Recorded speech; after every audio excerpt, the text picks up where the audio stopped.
Welcome everybody. Every year in the first Tuesday of May, we celebrate World Asthma Day, obviously to make awareness about the disease among doctors, patients, and the society as a whole.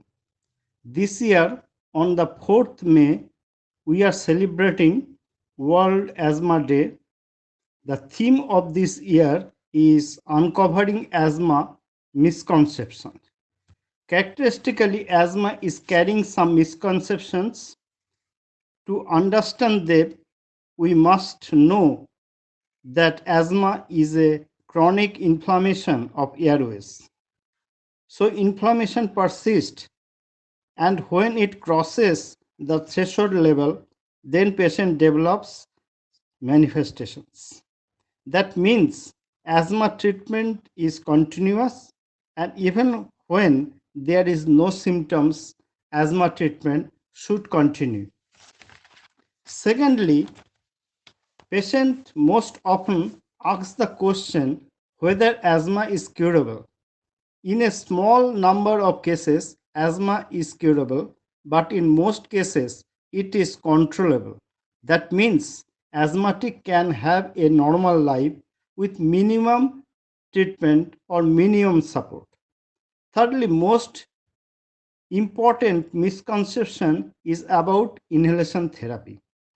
As asthma is a chronic inflammatory disease, it requires steroid for a long time. If we give steroid orally, then it mix with the blood, then ultimately reach lungs where it functions. So when we give inhaler, it directly reaches the lungs and thereby avoid the side effects of steroids. Now another misconception is that how long inhaler should be continued. It is an addiction forming or habit forming things.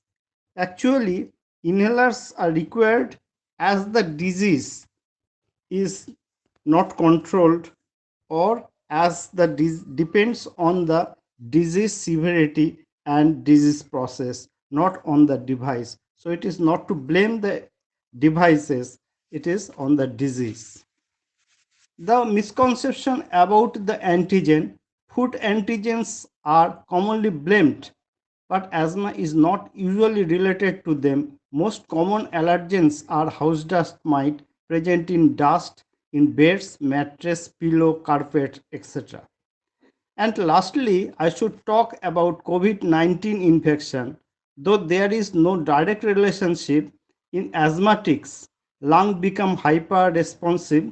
So theoretically, COVID may precipitate asthma attack, but that is not documented.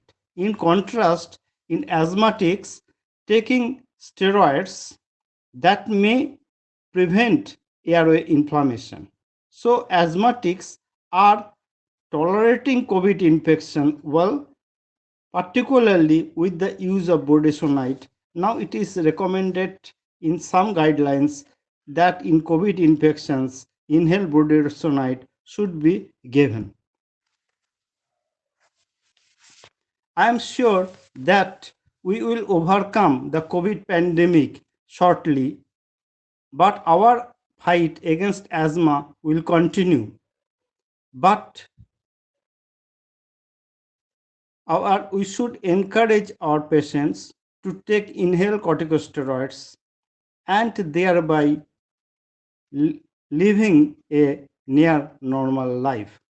And we should remove the misconceptions commonly the patients have, and thereby our main aim is to control asthma so that asthma patients lives a normal life.